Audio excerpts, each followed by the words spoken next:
if you look at things as a finish line, then it can be motivating for the short term. And it's possible that you could get to it, although in many cases you won't.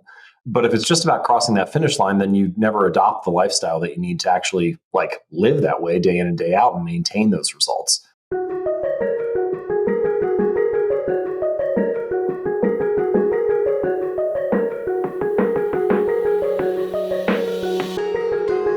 Hello there, Mike Matthews here from Muscle for Life and Legion Athletics, and it is time for another episode of the Muscle for Life podcast. And in this episode, I interview James Clear, who runs the very popular blog, jamesclear.com, where he writes about the many facets of the science of self-improvement. Now, I myself enjoy reading James's writing because it is simple, clear, and practical, and it's also chock full of interesting studies and examples and anecdotes, which makes for fun reading. Now, if you peruse his website, you will quickly realize that James's hobby horse is habits. And that is going to be the topic of today's interview and his upcoming book, which he's going to talk about and which I'm excited to check out myself. Here are a few things you are going to learn in this episode. Why you should focus on systems instead of goals when you want to achieve something, why making habits a part of your identity makes them easier to stick to, how perfectionism can be productive or counterproductive depending on how you use it, and more. This is where I would normally plug a sponsor to pay the bills, but I'm not big on promoting stuff that I don't personally use and believe in, so instead I'm just going to quickly tell you about something of mine. Specifically, my fitness book for men, Bigger, Leaner, Stronger.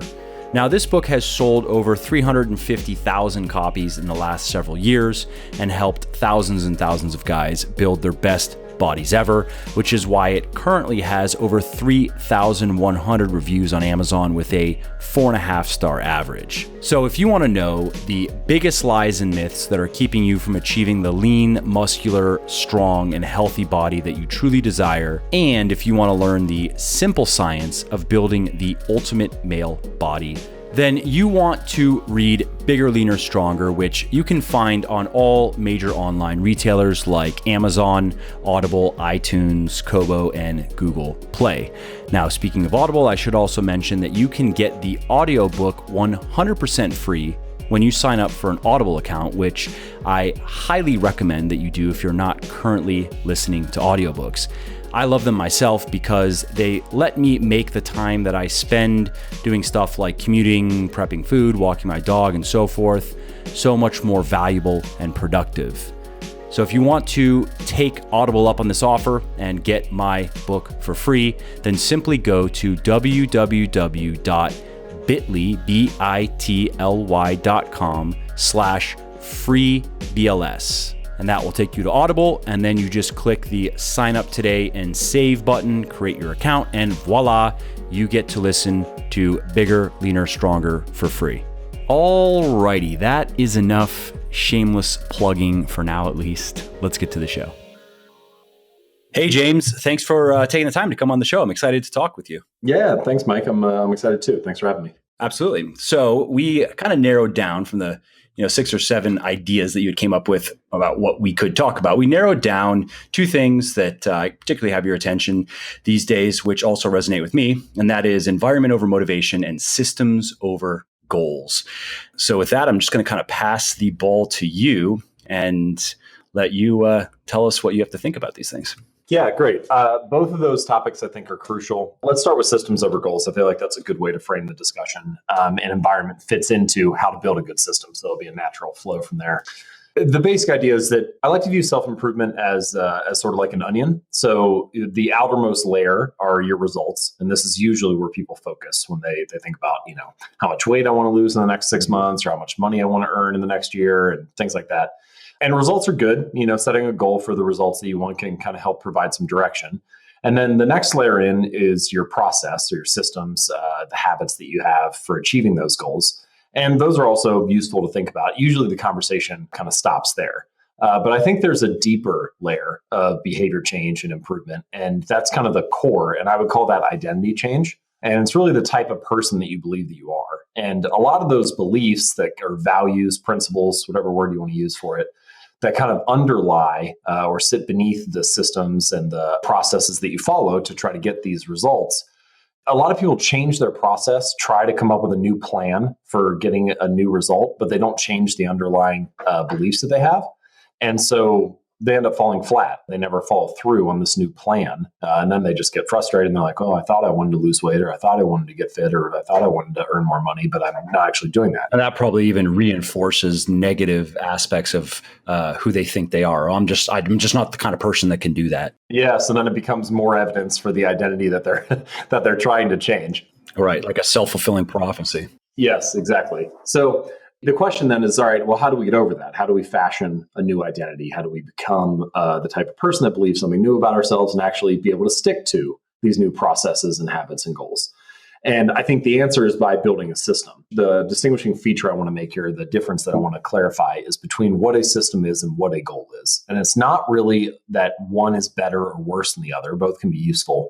But a goal is the result that you want to achieve. So if you're a basketball coach, your goal might be to win the championship. But your system is the series or collection of processes and habits for getting there. So how you recruit new players, how you train your assistant coaches, the type of strategies and drills that you do at practice each day. Those are all part of the system of what it means to build a good basketball team. And if you can optimize that system, then you often will get the results as a natural side effect. And there are obviously many applications of this for health and fitness. It's not really about the weight that's on the bar any given day. It's more about the system of sleep that you're getting, nutrition you're following, training protocols that you're using, and a variety of other things. And so that kind of sets the stage for focusing on systems over goals. I think we can then talk about a variety of ways to do that. Yeah. So let's get right into that then, because you've written about this, that, a lot of people, of course, they say they want a lot of things. A lot of people want a lot of the same things. That's not really that important. The first question of what do I want is fine, but you have to go deeper than that, a lot deeper than that, to have any chance of actually achieving it. And this, of course, segues into a system, but there's also the price that you're willing to pay. And that goes along with the system. What are your thoughts on that? The question that you just asked there is like, well, what do I want? Then you need to go slightly deeper than that. I think it raises one of the issues of focusing only on goals, which is that we often think that what we need to change are the results, but in fact, we need to change the system behind the results. So for example, let's say that you decide, oh, I really need to clean my garage, or I have a messy room or something. Well, eventually the clutter builds up enough that you get this burst of motivation to make a change. And then maybe you spend all Saturday cleaning the room or cleaning the garage, and you have a clean room. So you have the result that you want. But if you don't change the habits behind what led to a messy garage in the first place, then 3 months from now, you're going to have a dirty garage again. And I think the same thing is true for so many aspects of life. You can say the result that you want is to lose 20 pounds, and fine, you could go on some crazy juice cleanse or crash diet or whatever and lose the weight. But if you don't change any of the habits that led to that in the first place, I think this is one of the downsides of, especially with health and fitness goals, looking at them as a finish line rather than a lifestyle. If you look at things as a finish line, then it can be motivating for the short term. And it's possible that you could get to it, although in many cases you won't. But if it's just about crossing that finish line, then you never adopt the lifestyle that you need to actually live that way day in and day out and maintain those results. I think this is why you see a lot of people who, they may train for a marathon or something, or a 5K, and then they run the race. And after the race is done, they stop training because they were just training to finish the race, and they don't have anything to motivate them afterward. And that's kind of one of the weird things about focusing on goals rather than systems, is that if you just focus on the goal, after you achieve it, what's left to push you forward? Whereas if you're focused on building the system, it's different. Yeah, no, I totally agree. At least if you, I think of a number of people I've emailed with who ran marathons and then stopped running after that, and they just got back into weightlifting. So I understand that. I'm gonna put what I'm normally doing on pause, and I just want to do this just for the sake of doing it. All right, that's done. I'm going back to my normal routine. But I've also seen the unhealthy side of it, which is people that have started out very overweight and they've put in a lot of work to get into great shape. So then they've achieved their goal, it's done. And now they are kind of sitting there without direction or purpose. And there's all the delicious food around them at all times. And 6 months later, they are very overweight again. And it's a strange, more, I guess, enlightened version of yo-yo dieting because they know exactly what they're doing. And it's also because they know how it works. I would say it almost becomes like once the motivation, okay, I got lean, I got all the pictures I wanted, and I just really like food and I know I can always do it again. So then 6 months go by and they're back to square zero. And that's kind of an unhealthy, never-ending roller coaster. And like you said, yeah, sure, that's health and fitness, but that pattern seems to be present in many areas of many people's lives where I've actually talked about this just with friends of mine that I think there's a trap in that making progress feels good, right? We all enjoy feeling like we're moving forward in one way or another, something is getting better. And when you're in a bad state in any area of your life, getting better isn't that hard. Like, it starts with maybe just stop doing the obvious things that are making your life worse. Like, that's all you have to do. You don't even have to start doing hard things. You just have to stop doing the shit that is really making shit bad. Okay, so you stop there, you feel pretty good. Okay, now all you got to do is start doing a couple easy things, maybe just 10 minutes a day of easy little things to make those, it's like newbie gains, back to taking the fitness analogy. And this can be in any area of life, relationships with friends, with partners, or it could be personal growth or whatever. But there's a point where, okay, your newbie gains are exhausted and now you have to fucking work. So you've enjoyed the ride. You've got to, feel good about yourself. And now it starts to get hard, starts to get grindy, and fuck it, just turn it loose, let everything fall back to shit, and maybe even enjoy the free fall. And then when you hit bottom, when you are straight up disgusted with yourself again, go back through the same process of like, okay, I'm going to stop doing all the things that are making my life bad. And I'm going to start doing the little things so I can enjoy that, emotional swing back into my coming to the fitness analogy again, muscle memory, right? I get to enjoy my newbie gains again. Once it gets hard, fuck that, and just let it collapse. And now that I've seen, I'm 33 now, and I've known people over long periods of time, I see this repeating over and over and over in all over their lives. I know I'm just kind of rambling, but what you said just made me think of that. And it's something that I myself have personally thought about, like, please do not let me fall into that trap. Yeah, well, I think there are two things that you brought up that it makes me think of two different things. So the first is improvement in any area. I think you can kind of view like an S curve. And in the beginning, if you're all the way at the bottom of the S curve, that, say you're 100 pounds overweight or something like that, then it can take a while. It can take a few steps for you to actually see some improvement, for you to get into the higher part of the curve, the steeper part of the curve. And you'll hear that from people who lose a lot of weight. Like, they may say, oh, well, I've been walking and like dieting for like 3 months before anybody commented and said, have you lost weight? Like, it takes a while for people to notice. But then most people are more toward the middle of the curve. And so they get those gains pretty quickly, the newbie gains, the beginner gains that you reference. And then once you get through those and you start to get back to the curve starts to flatten out again near the top of the S curve, then improvements you have to work more to get a small improvement. And when you're at the real extreme end, like if you're an elite athlete or, you're training for the Olympics or something like that, you'll work for 4 years just to shave 0.02 of a second off. And you have to design like your entire life around getting that small improvement. And so the further along that curve you get, the harder you have to work to maintain those gains. And if you're just doing it for the results, then as soon as the work starts to get hard, as soon as you start to hit that second inflection point on the S curve, and you tap out the beginner gains, if you're just doing it for the results, it's hard to maintain motivation then. And that's why I think we come back to this idea of identity change, which is the second thing that you made me think about. It becomes important to adopt that type of identity, that I'm the type of person who doesn't miss workouts. Or, you can imagine the two people who are trying to quit smoking. The first person you ask, would you like a cigarette? And they say, oh, no, thanks, I'm trying to quit smoking. And the implicit assumption there is I'm someone who is a smoker, but I'm trying to stop. You ask the second person, would you like a cigarette? And they say, oh, no, thanks, I'm not a smoker. And that's a small change, but they don't identify as that type of person anymore. And it becomes easier to stick with that, something that, can be very hard to turn down that type of temptation if you've been a smoker for a long time. My point here is that the results they're going to fade a little bit as time goes on, as you work, as you get through that easy period. And so you need something else to push you along. And that's why true behavior change is identity change, because at that point, you're not doing it for the results. You're not doing it for the praise. You're just doing it because it's the type of person that you believe that you are. And it's really not even behavior change at that point. You're just acting in alignment with the beliefs that you already have.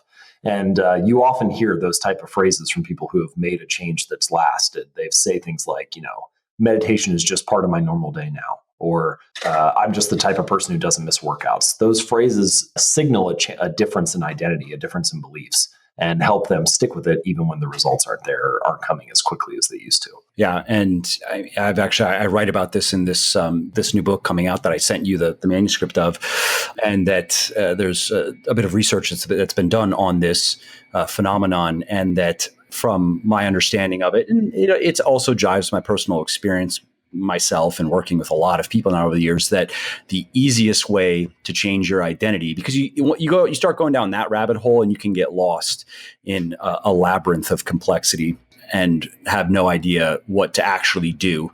Like, things like these types of discussions are great, but if you don't walk away with at least something you can do, it almost can even be depressing. You know what I mean? Where you're like, great, so I just have to change who I am as a person. How the fuck do I do that? But it seems to be the most reliable way to do it is to change your actions. If you can change your behavior, and if you can make it stick for long enough, and this kind of comes back to habit building, which obviously is what your new book is all about. So you actually, I guarantee, know a lot more about that world than I do. But if you can just change your behaviors for long enough, your attitudes, your beliefs, your ideas will naturally conform to your behaviors, not the other way around. You don't have to try to change your mind in order to change your behaviors. If you can just muster the will, the necessity level to just change your behaviors and stick to it, eventually you will naturally become the type of person that does that. And your attitudes will just align with your behaviors in ways that are explicit and implicit, in ways that are obvious and non-obvious. Do you agree with that? Yeah, I think you bring up two really important points there. So the first is you talked about you can get lost in this rabbit hole of identity change and easily overwhelm yourself and so on. And I think that's a common misconception that that people have when they first hear about this. They think, oh, I need to change who I am. But you don't need to change everything about yourself. You just need to adjust portions or aspects of your identity. There are many things that inform your identity. You may identify as a father, or as an American, or as a Christian, or as an atheist, or there are tons of things that could be involved in your identity. And all we're asking you to do is to expand or upgrade the portion that is unhelpful or is unproductive or unhealthy. And so you can maintain much of who you are. You're just looking to like a painting that's being retouched. You're just trying to retouch certain portions. And so your point about the best way to do that, to retouch certain aspects of yourself, is by changing your actions, I think is absolutely true. And the way that I would describe it is that your actions provide evidence for the type of person that you believe that you are. So if you go to church every Sunday for 20 years, then you believe that you're religious. If you study biology every Tuesday night for 20 minutes, then you believe that you're studious. Each time you perform a behavior, it's like casting a vote for the type of person that you believe that you are. And if you cast enough votes, then you accumulate enough evidence and you start to think, oh, this really is who I am. So, each time you go to the gym, maybe that's a vote for, well, maybe I am the type of person who likes to work out, or the type of person who doesn't miss workouts. And eventually you do that enough, you become that person. And so this is why, coming back to, okay, what can we actually do here? What's the practical action step? This is why habits are so crucial, and in particular, why environment is useful, which we can talk about in a second here. By designing an environment that leads to more productive and healthy behaviors, you make it more likely that you'll follow through on those habits and continue casting votes for the type of person that you want to become and develop the identity of the type of person that you want to be. And eventually build the ability to stick with those long-term changes, whether it's going to the gym or eating healthy or meditating each day or journaling each day or whatever the habit is that we're talking about, whatever the lifestyle is that you're looking to build. And so I think that's kind of how the more like ephemeral concept of identity and the more practical action step of habits, I think that's how those two tie together. Habits provide evidence for the type of person that you believe that you are. Yeah, I agree. And, this is for anybody that's read The 7 Habits of Highly Effective People. It's obviously what a lot of the book focuses on is who you are as an individual, your core principles, your values, and so forth, and how you live those out in the world. And I think I've done this exercise myself of identifying, okay, what are your values? And then working it backward of how would that type of person behave in, you could look at it in a daily routine or in certain types of situations or circumstances that you face regularly. And if you can just bring yourself to act like the type of person that has these values, you will eventually inculcate them. They will just become a part of you. You don't have to sit and think about them or meditate on them or go get 1,000 hours of therapy on them. You just have to do the things that embody those values. And the subjective will conform to the objective. And it may be fast, it may be slow. That's where the individual aspect comes in. But it's something I came across years ago when I read, I guess it was that and a couple other books, and I put it together myself. I was like, I like that. That's useful to me. And I've used it to help, I guess, overcome some parts of me that I didn't like, parts of me where I was like, this is useful for some things, but I apply it too liberally. Like it causes problems. In this type of situation, being this kind of person makes sense, but this other situation, being this kind of person does not make sense. I need to change this. One other thing I thought of that, just to your point, is it's easy to lie to other people. It's hard to lie to yourself, right? So if you are trying to say that you're the type of person that, is this, that, or whatever, but you don't embody it, you don't live it out, we've all been there. It's hard to live with that cognitive dissonance, and it eats up energy. And I think it just warps you in bad ways. And the more you go down that road, the more ineffective and just kind of messed up you become, it seems. Well, eventually you give up on it. Belief without evidence is delusion. And you can only delude yourself for so long before something breaks. Either your mindset has to break and you just live with like this cognitive bias and you believe that the world is different than it actually is. Or you give up on the goal that you're trying to achieve because you're like, well, I keep saying that I do this, but then I know that I don't actually follow through on it. And so then you just kind of like default or slide back into the old person that you were. You brought up another point during this last minute or so where you said something to the idea of like, you reverse engineer, you start with the type of person that you want to become, and then you think about what their daily routines and habits would be.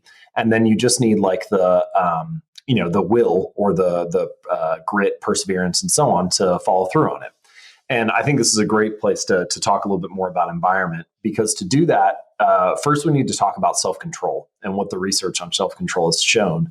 And it's kind of surprising because so much of our conversation about getting motivated and sticking with something and having willpower, it's very deeply ingrained in our culture. But in fact, the research has primarily shown that people mostly have about the same amount of willpower.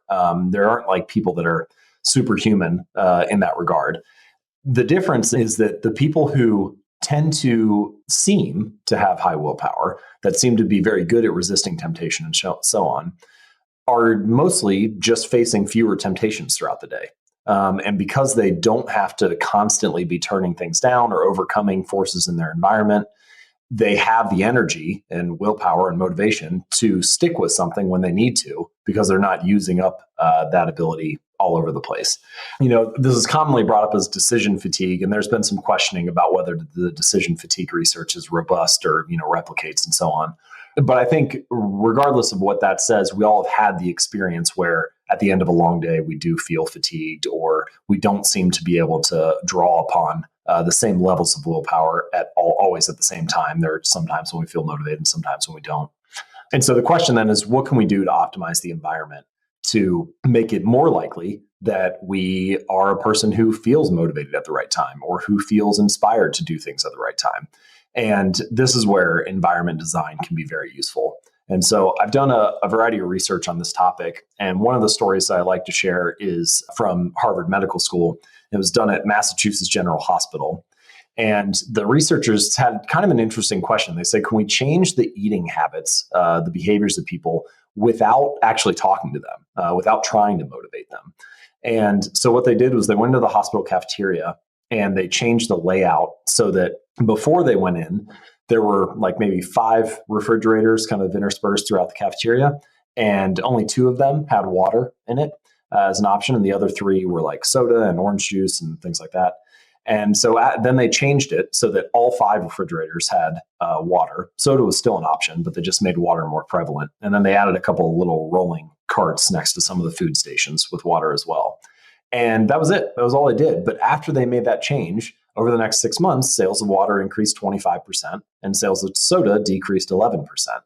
And I like that example because if you were to go up to anybody eating in the cafeteria and ask them, why did you get a Coke or why do you have a water? Everybody would have a reason for it. They would say like, oh, well, I got it because that's what I wanted to drink. But in truth, a quarter of those people chose water just because it was more prevalent or more obvious to them. And this is so true about many things in our environment. We desire the things that are obvious. Our cravings, our wants are shaped by the world around us, what is made prevalent to us. And so we can take advantage of that by redesigning our workspaces at home or our workspaces at the office or our kitchen counters at home so that the good option is more prevalent. And that'll lead to what effectively looks like better willpower, but in fact, what it actually is a better environment. Yeah, it just makes me think of a little bit of advice I've given a lot of people who are starting their health and fitness journey for the first time, and they just have the standard beginner kind of obstacles to overcome of eating very different foods that they haven't eaten in a while, at least consistently, and doing exercise when they're not used to it. And one of the easy things that just helps with compliance is go in your house, I'll throw away all the junk food, all the stuff that you tend, all the chips and little snack foods and ice cream and stuff, just throw it all away. And for the next, 3 months while we are focusing on losing whatever needs to be 30 pounds or whatever they're going to be able to lose in that time, 20, 30 pounds, don't rebuy those foods. Like don't have them in the house. If you're going to go out and have a normal meal or free meal or cheat meal, whatever you want to call it, go out to a restaurant. Don't bring that food home. And that alone is just a stupid little environment hack, so to speak, that makes a very big difference. When they're at home, they've had a long day at work, they are, let's just say you could say low on willpower, but it's more just low on energy and just feeling like they need some comfort. If the chips aren't there, they can't eat them. So it works. Right. You can use this for healthy foods as well. So like, for example, my wife and I used to buy apples and we would put them in the crisper of the bottom of the fridge. And I would never see them down there. They were like out of sight. Drawer was like opaque. I couldn't look in it, whatever. We would buy them and I would forget they were there. And, then invariably they would like go bad after like 2 weeks. And then I'd be throwing these apples away, just like annoyed that we had wasted food and wasted money and whatever. And so we decided to buy this like big display bowl and put it on the middle of the counter. And so now whenever we get fruit, we just put it right there. And I eat the apples in like 3 days now. They're all gone just because it's obvious. And so I wanted them. I wanted to eat healthy, but it just wasn't obvious to me how I could eat healthy. And that was true even in my own kitchen. It was like 10 feet away from me and I still wasn't seeing it.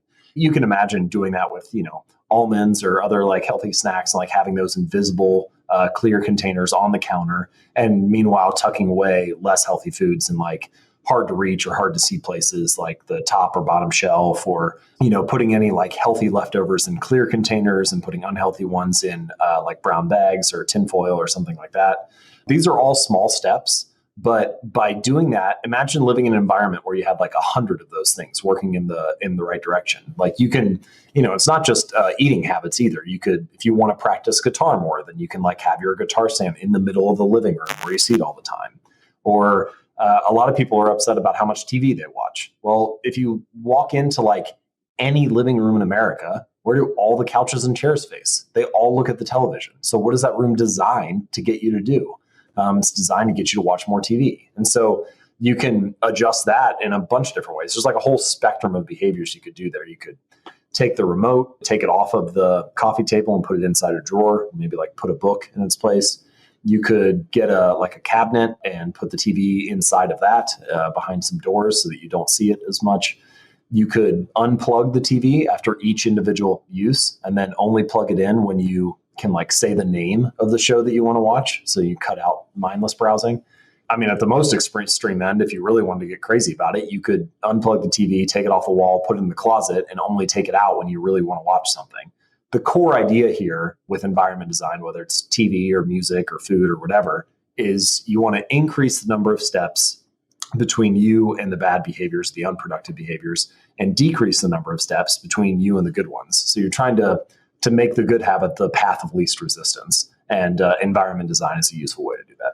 Yeah, with the fruit thing, that's one thing I've done in my house that has gotten my son to like fruit is we always have fruit out on the counter. So if he's randomly hungry, my wife and I are not, like, my version of junk food is dark chocolate. So, and she doesn't, and she's the same way. So we have I think she has like some sugar-free organic cereals or like a couple things that are his little treats that, he doesn't necessarily eat every day. And those are in the pantry. But what's visible is fruit. We haven't been successful with vegetables. We have to hide them in things like pancakes for him to, like, we will put spinach, blend it up and put it in pancakes and he'll eat that. But I was going to say, you're the only house with broccoli pancakes. Yeah, exactly. Hey, it works though. And, but it's been successful with fruit. He has come to like, we'll leave out bananas and apples and stuff, and he'll just grab them and eat them when he's hungry. So that's a lot easier than trying to argue with a 5-year-old and then I even now, and I actually looked into a bit of just the research on parenting, and trying to play the bribe game doesn't work anyway. And it probably instills negative behavior patterns that can be a problem later, where if it gets too extreme, where a kid is always doing things for rewards, then he loses all intrinsic motivation for everything. And then you have a kid that has bigger problems than won't eat fruits or vegetables. But for any parents out there, it's an easy, at least it worked with my son, and he wasn't, that's really all it was, is just increasing the availability and visibility. And over time, he just like started eating them like, yeah, this is actually pretty good. Yeah. Just a quick side note there on the intrinsic motivation versus reinforcement, paying your kids money for getting an A or in school, or, like bribing them to eat vegetables or things like that. A lot of that also can come down to how the reward is framed. So, for example, you could easily imagine a kid saying, okay, well, I only study because I get paid for getting good grades. But you could also say, studying hard in school is so important to us as a family that we're going to provide an incentive and pay you for it. And this is not because you should only do this because you get paid, but because we're only going to do this in areas where we really believe it's an important area of life. And that can help overcome a little bit of that danger of them doing it just for the reward. But at some point, you always have to be training. I think this is true in business as well as in family life, training the culture to be what you want it to be, So it's like, look, we're the type of family that eats healthy, and that's what we do here, and that's what it means to be a part of this family. So you're not just eating vegetables because we're bribing you to do it. You're eating them because that's who we are.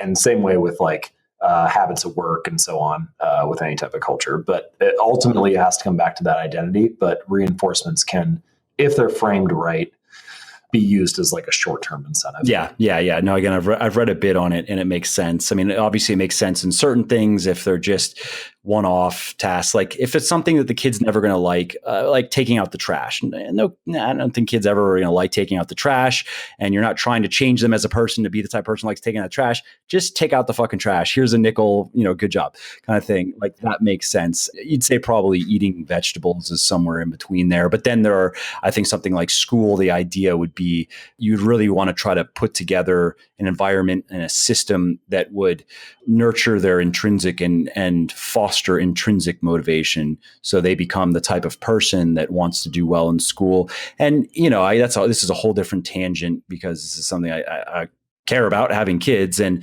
I think doing well in school, getting good grades is fine, but I don't even necessarily agree with the idea that we should just be teaching kids to memorize random shit to pass tests, as opposed to true education, which is improving their ability to think critically, improving their ability to use their imagination to solve problems, to find out where their natural inclinations lie. And that is, I think, tragically missing from at least the public schooling system. So this actually has an interesting connection to our conversation here, which is that to foster true learning and creativity in school, you need to be curious. And that really is what we're hoping to instill in our kids, is the curiosity or the willingness to explore new topics and to want to be a lifelong learner and to be willing to like wrestle with something and go through trial and error. And the same thing is true for any form of self-improvement. What everybody wants is they want a template. They want us to be able to have this conversation and me to say, there are 10 steps to building better habits, and here's 1 through 10, and you need to follow them in this order. And if you do that, then you're going to have the habits that you want. But anyone who has, lived any moderate amount of life and has experimented with this at all knows that that's not exactly how it works, that everybody lives a different life and deals with different circumstances. And even if there are core principles or fundamentals, you can't tell someone this is exactly what you should do. Although we do like to be told that because we want to be held by the hand and guided. We want certainty. We don't want uncertainty. But if you're willing to be curious, just like a child in school or someone who wants to be a lifelong learner, then you can actually make a lot of headway when it comes to building a better system or becoming the type of person who, I don't know if we could say masters their self-improvement, but certainly becomes better at it. Because what it really is trial and error. Like let's take even this topic of environment design. Now, you could do some of the things that I just laid out. You could put your guitar stand in the middle of the living room, and you could set your apples in a bowl on the center of the counter. And another one that I do is like I have my flossers set right next to my toothbrush. So you could go ahead and do all those things. And some of them might work for you. But it's also possible that there are other constraints in your life that make it not work that well. Like maybe you have 3 kids, and if you set the apples on the counter, like they all get eaten before you get to have one. And then you're just set looking at an empty bowl every 2 days and reminded that you need to go to the grocery store and you're not actually eating healthier. And you just go back to the snacks in the pantry again. Or in the case of TV, right? I mean, it's such a powerful draw for many people that I just saw it was a survey that was done yesterday that even with streaming, of course, on the rise, the average American still watches about 3 hours of TV in a day. That doesn't account for time like on Netflix or Amazon or YouTube. That's not including Netflix? Wow. Yeah, but you're right. It is a huge draw. And you can also imagine how it would be particularly difficult if you're in a house with many other people who your goal is to not watch TV, but it's not their goal. And then, TV's always on and so on. But my point here is that the concept of living in an environment where the steps between you and the good behaviors are few and the steps between you and the bad behaviors are many, that concept is true. But in order to find a way to make it work, you need to be curious enough to try a variety of different things, to design your environment in different ways and to test and experiment. Just the same way that someone who's going to actually excel in school or actually learn something of value over the course of their life also needs to be curious.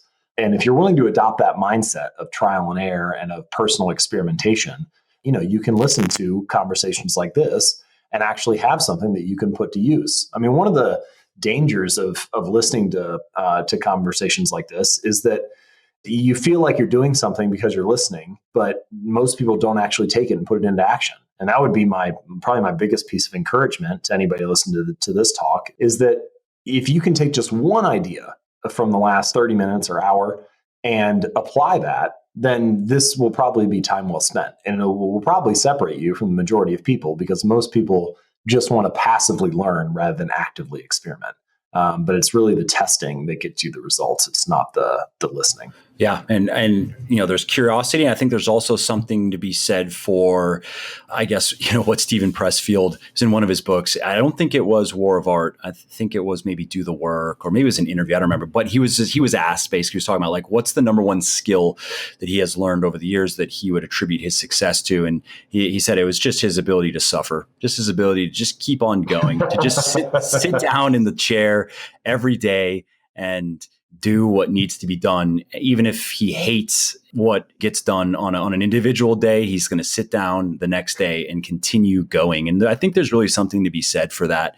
And I'd say that's the first level. And then the next level is when you get to a point where what was once suffering is no longer. Maybe it's not enjoyable, but you're emotionally neutral about it. And then the grand masters are the ones that find the pleasure in the suffering and run headfirst into pain. Ray Dalio talks about this a number of times in his latest book, Principles, and I totally agree with it.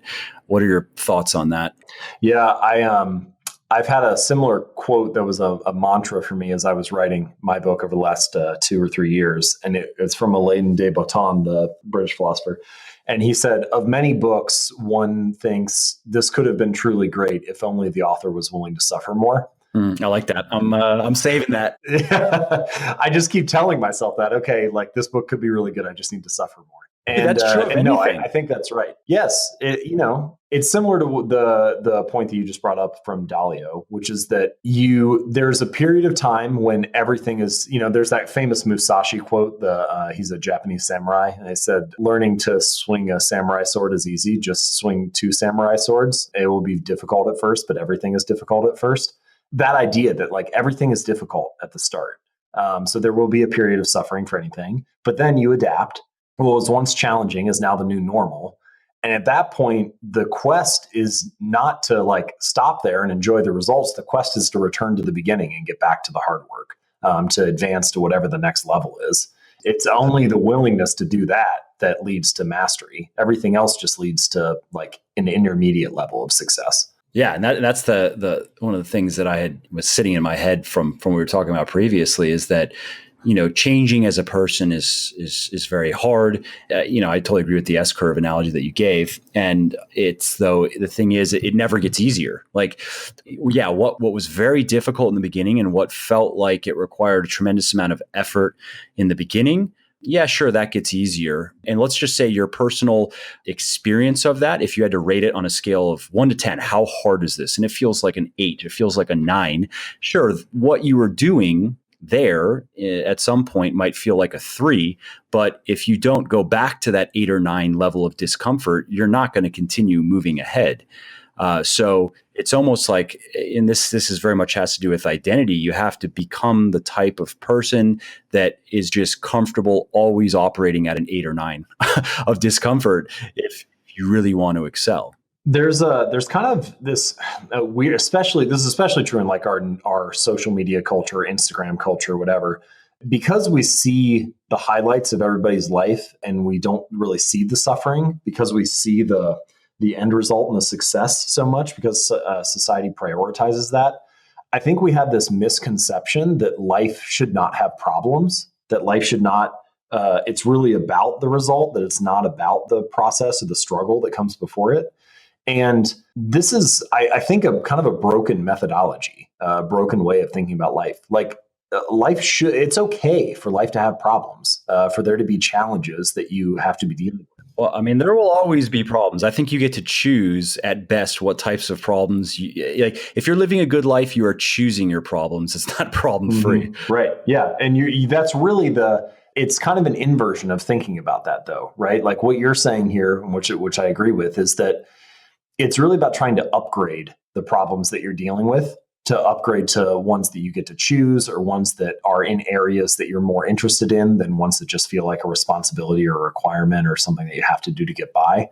But there will still be those problems and challenges. And so the goal is not to have a problem-free life, but to have control of the problems in your life. And if you can do that, and if you can accept that there will always be challenges, then I think it becomes easier to develop that identity of living at an 8 or a 9, of living at that level that requires you to continually put in effort.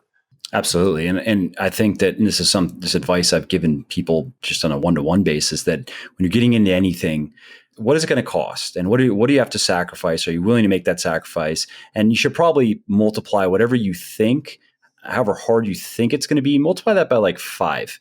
And maybe you'll be somewhat in the ballpark, and ask yourself, are you ready to do that? Are you actually going to do that? And, I think that, and I do this myself, where if I'm looking at something and I'm like, here's the goal, here's the idea, here's realistically what I think it's going to take. I like double or triple my own estimation. I think I've gotten better at estimating effort and hardship that's involved in trying to accomplish things, and then go, if I don't personally feel like 100% all in, completely undaunted, resolute about it, saying, absolutely, I don't care what it takes, I will do whatever it takes to make this happen. I don't care if it's 3 times my 3 times, I think it's worth it. Then I'm interested in playing the game. But if I'm waffling in the beginning, like, even if it's not because I'm afraid of the effort, or even if it's an opportunity cost, like, I'm not really sure that that's worth.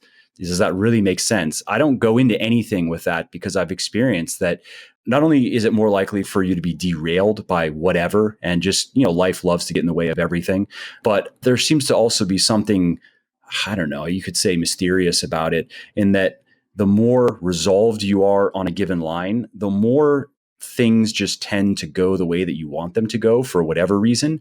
And I'm sure there are some good explanations for it. I've just experienced it. Whereas the more wishy-washy you are, it just seems like the more random fuckery gets in the way and things that just come out of nowhere that make no sense. Like it's almost like you're just unlucky versus lucky. I feel like if you're clear about where you want to go, then people will either get out of your way or help you get there. And both of those are useful. If you're not clear about where you want to go, then anything that people say is a possible opportunity that you should explore. And then you just get distracted super easily. And then there's just life. I mean, how many distractions? We have some of the most brilliant people in the world. All they do is sit around all day and figure out how to distract us more and more and how to get us to buy more things we don't need and consume more mindless media and be more and more ineffective and ignorant. This is actually a reason why environment design is important, which is that the world is not designed with your goals in mind. Facebook is not designed with your goals in mind. Amazon is not designed with your goals in mind. Neither are all these other websites that you're checking out and reading. So in order for you to live in, biologists call this a mismatch environment, where the traits that you evolved with are mismatched to the environmental problem that you're facing. So if the classic examples of these fish, if they grow up in a pool where there are real dark pebbles on the bottom, then of course the fish that aren't brightly colored, they can blend in easier and they're more likely to survive. So if you are a brightly colored fish in a dark pebbled pool, then you're in a mismatch environment. Because of the complexity of human society and what we've created with culture, the odds are quite high that the environment you live in is not perfectly designed to your goals, wants, needs, interests, genetic makeup, and so on. And so it rests on your shoulders, the responsibility to change that environment or to tweak it to the best of your ability to best match what you want to get out of things. And you're right, we're inundated and surrounded by distractions. And so it's up to you to shift both the physical environment and the digital environment, really, whether it's social media blockers or moving apps off of your home screen on your phone or changing the software that you're using on your desktop. All of those are ways to design the digital environment to serve your goals as well. Yeah. And that's something that, I guess I never really got into social media, fortunately. So, I use it a bit for work, but that's it. It's not something I honestly don't even enjoy it. So I'm glad that I don't have that as a constant draw or pull at my attention. But, I talk about this in this book that I have coming out, and you have things that, what is it? Cold turkey is one. There are a few of these simple apps where you can just tell them, hey, block. You can block your internet completely if you want. For, let's say you need to work on something for an hour. Okay, so it will block Facebook and Twitter and now Instagram as a full web app. And maybe that's actually not that new. It's new to me, but you can block these websites for. And of course, James, you know this. I'm just letting all the listeners know that's an example of a simple way to control your digital environment. Just once you hit that button, there's no going back. For the next hour, those websites will not load. Yeah. Well, so there's one more point I want to make about that kind of ties together this environment concept and the systems over goals concept that we started with, which is a system can get to the same result through many different shapes, through many different forms. And perhaps training is a good example of this. If you want to get bigger shoulders, well, that's fine. You can do that in many different ways. You can focus on shoulder training and doing military presses and things like that in the gym. If you're into gymnastics and you're going to be doing things on a pommel horse all the time, the bars and whatever, great. You'll probably get huge shoulders that way. If you're into some other type of training like shot put or swimming or something else that is heavy on the upper body, then that'll probably help. But the point is that you can get to the same result through a variety of different paths. And this is true no matter what kind of system you're building. And if you're thinking about habits that you want to form, whether going to the gym more consistently or tracking your calories or journaling each morning, those also are outcomes that can be solved in many different ways. Maybe one person becomes the type of person who doesn't miss workouts because they have a morning running partner that they meet for 6 a.m. every day, and they use the social pressure to get them to do that. Maybe another person hates working out in public and doesn't really like working out with other people, so they have a home gym or a yoga mat or something like that. And so they make it easy by changing their environment in that way. All of the ideas that we've offered today, and really any habit that you're thinking through, is just one way to get to that result, one form that system can take. If you want to live a peaceful, calm, meditative life, You don't have to meditate for 60 seconds every morning to get to live a peaceful life. That's just one way the system can be designed. And I mention that in closing only because I think that that's a useful way to think about putting these concepts together as different components of a larger system. And you get to decide what your system looks like. And maybe that involves some of the environment design things we talked about here. Maybe it involves some of the identity concepts we talked about. Maybe it involves other stuff that you pull from a variety of other, self-help books or training books or whatever. It doesn't really matter where it comes from. What matters is that the system that you create serves the end goal that you want. And so my point is that you don't have to build the habits that everybody tells you you have to build. Should just focus on the ones that work for you and your circumstance. And this comes back to our discussion also on being willing to experiment, test, trial and error, be curious, and eventually you'll be able to create a system that works for you. Yeah, well said. Completely agree. I would add to that I wouldn't necessarily, I personally don't really like looking for formulas that people have to offer, especially if it's simple things, fine. But as you get into more complexity, especially if it's something like the kind of stuff that we're talking about, or even if it's just, success in business, I would say that I'm just wary of things that are overly formulaic, and I'm more interested in first principles. I'm more interested in understanding the true fundamentals in play and then creating my own formula that fits me and my circumstances, and my formula won't necessarily work for you, won't necessarily work for people listening, because we are very different people. We are living very different lives. We have very different circumstances, so I just thought I would throw that out there. And to the point of being curious, and I would say also, and this is something that has worked well for me that is in my little life swipe file, is just the more you're willing to be curious. I completely agree with that point, and trial and error. And the more you're willing to exert effort and just work regardless of how you feel about it, work toward whatever it is you're trying to do, the less precise and the less optimal you have to be with your system, the more wiggle room you have. If you have someone who is inherently very lazy and not willing to work very hard and very risk averse and can't be comfortable being uncomfortable, they don't have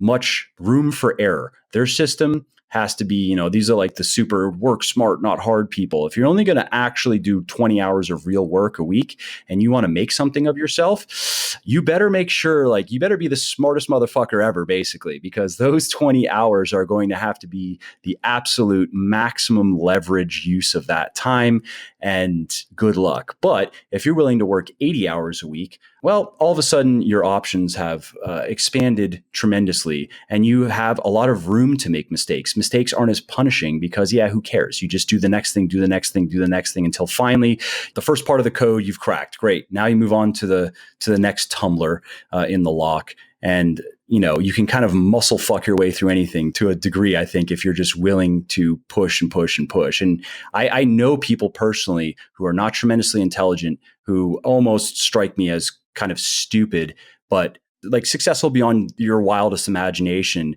And because, in my opinion, the number one reason is that's what they possessed. More than anything else, they had tremendous intention, and they were just capable of a tremendous amount of output, of action. They just never stopped, and they never were allowed themselves to be discouraged by setbacks, which, because they weren't necessarily the smartest people, they experienced a lot of unnecessary setbacks, but they just kept going.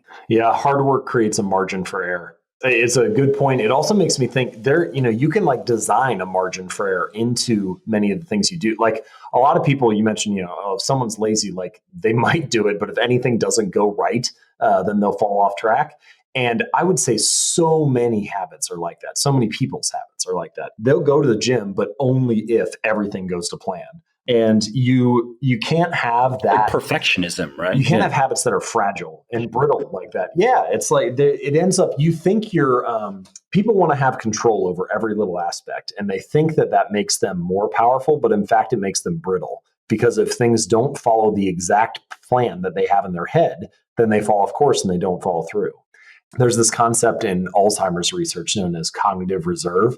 And they found that people who learn multiple languages particularly have a strong ability to do this, which is that as Alzheimer's takes over the brain and you forget how to do certain things, the brain has an alternate pathway for achieving that same result. So in fact, some people will pass away, and when the doctors examine their brain, they see that they have a lot of markings of damage from Alzheimer's, but they didn't actually display any of the symptoms when they were alive because their brain has this alternate pathway of achieving things. And I would say that your habits should be similar. You shouldn't only have one ideal way that you're going to follow through and get a workout in, or stick to your diet plan or whatever. There should be backups. There should be reserves, alternate ways of doing things and getting things done. You can imagine, like, if you have a busy day at work, you get tight on time, you wanted to run 3 miles or you wanted to work out for 45 minutes and you only have 15. And so this actually happened to me a lot over the last year as I was finishing the book. There were so many times when I went to the gym and I only squatted, and I was only there for 20 minutes, but it was better than not going at all. And it was particularly useful if you look at it through the lens of identity, because even on days when the situations weren't ideal, I was able to cast a vote and say, I'm the type of person who doesn't miss workouts. And the cumulative effect of that over the long run, knowing, hey, I was able to like write a full book and get that finished and also not miss workouts is very empowering. And so having some kind of backup plan, whether it's a scaled down version of the habit or another place where you can perform it, or an alternate plan for when you'll pick it back up, even if you can't do it at the normal time, all of those things are good ways to make sure that you stay on track in the long run and have that reserve built in. Yeah, that's great. That's powerful. I like that. That's a good place to wrap up the conversation. I think we've touched on a lot of things. Yeah, this has been great. Thanks again for the opportunity. Happy to chat more. We've covered a lot of ground on habits, but there's also a lot more to cover. If people are interested in seeing more, jamesclear.com is probably the best place to check that out. And you can just dig in and see what you like there. Yeah, and I'm just going to throw in that I've been a consistent reader of James's stuff I found you a couple years ago, and does good research, good writing. It's just, I'm not surprised you're doing very well because you do a very good job. So I'd say anybody listening, if you like my stuff, you're going to like James's stuff. He focuses on different topics, but it's very similar. It's research-based. It's well-written. It's easy to understand. It's practical. And also, James, I don't know if you're talking about it. Are you talking about the book yet? Is there anything you want to let people know on this? Yeah, it's called Atomic Habits, How Tiny Changes Can Lead to Remarkable Results. And it's going to be out in October of this year. So I'll have a lot more on that. If you want to hop over to jamesclear.com and sign up for the email list, those will be the first people to hear about it once it's ready. But yeah, thank you for listening, and it's been a pleasure. Hey there, it's Mike again. I hope you enjoyed this episode and found it interesting and helpful. And if you did and don't mind doing me a favor, then please do give this video a like and leave a comment down below. Not only do I like to hear from everybody and I jump in and reply to as many comments as I can, it also helps other people find their way to the show and learn how to build their best bodies ever too. And of course, if you want to be notified when the next episode goes live, then just subscribe to my channel and you won't miss out on any of the new content. Lastly, if you didn't like something about the show, then definitely shoot me an email at mike@muscleforlife.com and share your thoughts on how you think it could be better. I read everything myself and I'm always looking for constructive feedback, so please do reach out. Thanks again for listening to the episode, and I hope to hear from you soon. And lastly, this episode is brought to you by me. Seriously though, I'm not big on promoting stuff that I don't personally use and believe in, so instead I'm going to just quickly tell you about something of mine. Specifically, my fitness book for men, Bigger, Leaner, Stronger. Now, this book has sold over 350,000 copies in the last several years and helped thousands and thousands of guys build their best bodies ever, which is why it currently has over 3,100 reviews on Amazon with a 4.5-star average. So if you want to know the biggest lies and myths that are keeping you from achieving the lean, muscular, strong, and healthy body that you truly desire, and if you want to learn the simple science of building the ultimate male body, then you want to read Bigger, Leaner, Stronger, which you can find on all major online retailers like Amazon, Audible, iTunes, Kobo, and Google Play. Now, speaking of Audible, I should also mention that you can get the audiobook 100% free when you sign up for an Audible account, which I highly recommend that you do if you're not currently listening to audiobooks. I love them myself because they let me make the time that I spend doing stuff like commuting, prepping food, walking my dog, and so forth, so much more valuable and productive. So if you want to take Audible up on this offer and get my book for free, then simply go to www.bitly.com/freebls. And that will take you to Audible. And then you just click the sign up today and save button, create your account, and voila, you get to listen to Bigger, Leaner, Stronger for free.